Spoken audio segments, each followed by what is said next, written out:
American Retirement Advisors with the Gradient Investments weekly talking points for the week ending March 25th, 2024. Let's get into the stock the week in review. Stocks were largely positive last week with the S&P 500 now up over 10% year to date. All major stock regions are positive for 2024 with the international developed markets, which is the EFA, up over 5%, and the emerging markets, which has been the laggard this year, still up almost 2%.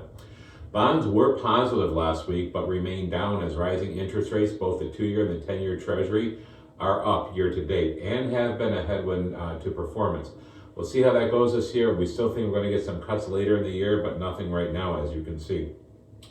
Upcoming economic release, a relatively quiet week before the end of the quarter, but the U.S. Will have data on consumer confidence and personal spending upcoming. And we are still seeing personal expenditures way up, and we're seeing a lot of credit card debt right now, which is not a good thing. Let's talk about the market outlook. What do we think was happening? As we enter the last week of the first quarter, we remain optimistic on the economy, but would anticipate some level of correction in stocks in the near to intermediate term. It is Gradient's suggestion that investors use recent S&P strength to take some profits and rebalance portfolios back to more prudent levels of risk. This isn't a call to sell off at all, but we would be suggesting, instead of chasing current prices and increasing stock risk at these levels, not really recommended strategy. So we always say stay in, stay actively managed and equally allocated. Very, very important. Recent activity, there was no activity in the Gradient portfolios last week, so they didn't do any rebalancing. We usually have to rebalance if we see we have to take just to keep everything the way it's supposed to.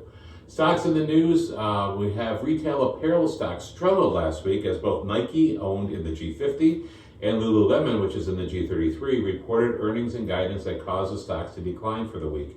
Nike discussed making adjustments to the Drive, Nike's next chapter of growth, while Lululemon reflected 13% comparable sales growth in 2023.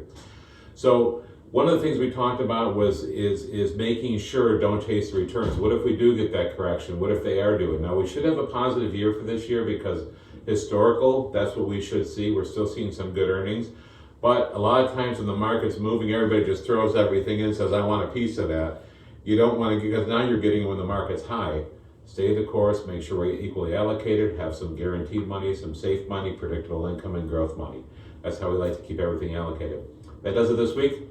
For this week's commentary, thank you so much for being part of the ARA family. If you'd like to get a hold of us, you know the number, 855-756-5700. Visit us at aradvisorsinc.com.